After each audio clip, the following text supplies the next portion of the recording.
बार एक crime reporter अपनी गाड़ी से कहीं जा रहा होता है, लेकिन अचानक उसकी गाड़ी के सामने एक आदमी बेसुध हालत में आकर गिर जाता है। तभी क्राइम रिपोर्टर अचानक अपनी गाड़ी का ब्रेक लगा लेता है, लेकिन वह बहुत घबरा जाता है। उसे समझ नहीं आता कि इतने सुनसान रास्ते में ये आदमी कहाँ से आया। तभी वह हिम्मत करके गाड़ी से बाहर निकलता है और उस आदमी को उठाता है। तभी वह घबराते हुए रिपोर्टर से बताता है कि कोई उसे जान से मारना चाहता है, इसलिए वह अपनी जान बचाकर भाग रहा था। लेकिन रिपोर्टर को उसकी बात पर भरोसा नहीं होता। फिर भी रिपोर्टर उसे अपनी गाड़ी में बैठाकर हॉस्पिटल के लिए जाने को कहता है, लेकिन वह आदमी पहले पुलिस स्टेशन जाने की बात कहता है। अब रिपोर्टर को थोड़ा उस पर भरोसा होने लगता है, लेकिन अब रिपोर्टर के दिल में यह ख्याल आ जाता है कि क्यों ना यह केस वह सुलझा दे और बाद में पुलिस को इन्फॉर्म करें।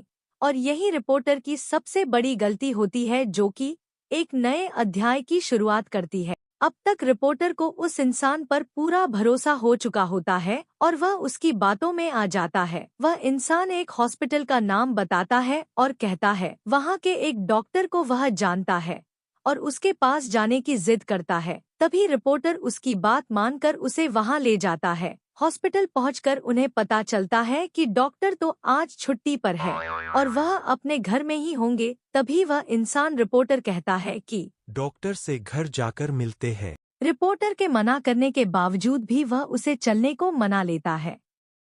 तभी दोनों डॉक्टर के घर के लिए निकल पड़ते हैं और जैसे ही घर पहुंचते हैं तो यह डॉक्टर रिपोर्टर की पहचान का होता है। ये दोनों एक दूसरे को देख करके मुस्कुराते हैं, लेकिन साथ आए हुए इंसान की आंखें लाल हो जाती है। उसके अंदर अजीब सा गुस्सा दिखाई देता है। डॉक्टर रिपोर्टर को घर के अंदर बुलाते हैं। डॉक्टर घर में अकेले ही होते हैं और इतनी रात को अचानक इनके आने से डॉक्टर को कुछ अजीब लगता है। फिर भी वह रिपोर्टर से पहले से परिचित होने की वजह से दिमाग पर ज्यादा जोर नहीं देते हैं। तभी रिपोर्टर डॉक्टर को सारी घटना बताते हैं, लेकिन डॉक्टर को फिर भी यह बात समझ नहीं आती कि यह आदमी उन्हें कैसे जानता है जो रिपोर्टर के साथ आया है। तभी वह इंसान डॉक्टर के बारे में कुछ पुरानी बातें बताता है, जिसकी वजह से डॉक्टर को भी यकीन हो जाता है कि वह इंसान सच बोल रहा है। शायद डॉक्टर ही उसे भूल गए होंगे। अचानक डॉक्टर उठकर कहते हैं, रुकिए, मैं आप लोगों के लिए चाय ले आता हूँ। तभी वह आदमी कहता है, आप रहने दीजिए, मैं चाय बना देता हूँ, आप मुझे अपने किचन का रास्ता बता दीजिए।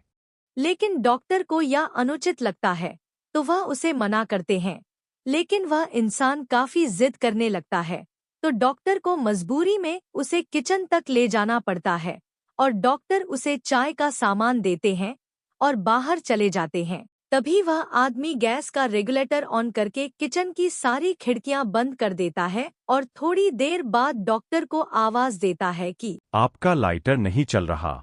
डॉक्टर जैसे ही किचन में आते हैं तो उन्हें गैस की बदबू आती है, लेकिन वह सामान्य बात समझकर उस इंसान से लाइटर लेते हैं और जैसे ही वह लाइटर जलाते हैं वह आदमी बाहर भाग जाता है और अचानक गैस की आग डॉक्टर को चपेट में ले लेती है। अचानक हुई ऐसी घटना से रिपोर्टर को कुछ समझ नहीं आता और वह रिपोर्टर उस आदमी के साथ घर के बाहर भागता है। रिपोर्टर यह घटना देखकर जल्दी से पुलिस को इन्फॉर्म करता है और साथ ही साथ फायर ब्रिगेड को भी बुलाता है, लेकिन तब तक बहुत देर हो चुकी होती है। घटना स्थल पर पुलिस के आने के बाद रिपोर्टर उस आदमी के साथ वहां से निकल जाता है और गाड़ी की स्पीड तेज करते हुए कहीं अकेले स्थान में जाना चाहता है। दरअसल यह सब देख करके उसका दिमाग घूम चुका था, उसे कुछ समझ नहीं आ रहा था कि यह सब क्या चल रहा है। तभी अचानक बगल में बैठा हुआ आदमी उसकी गाड़ी का स्टीयरिंग व्हील घुमा देता है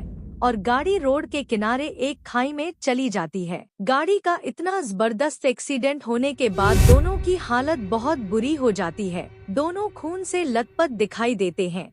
रिपोर्टर मूर्छित अवस्था में होकर उस इंसान से पूछता, तुमने ऐसा क्यों किया?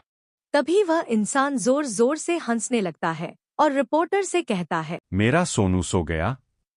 रिपोर्टर यह सुनकर चकित रह जाता है, क्योंकि इस नाम से तो उसे उसकी प्रेमिका बुलाती थी, जो कुछ सालों पहले गुजर चुकी थी। जिसकी वजह यह रिपोर्टर ही था जिसने उसे अपने प्यार के जाल में फंसा। और जब बाद में लड़की ने शादी करने के लिए कहा है तो वह मना करने लगा, लेकिन लड़की की जिद करने के बाद वह शादी के लिए मान गया। लेकिन लड़की को क्या पता कि यह तो केवल उसका दिखावा था और रिपोर्टर की मौत से ये कहानी खत्म हो जाती है।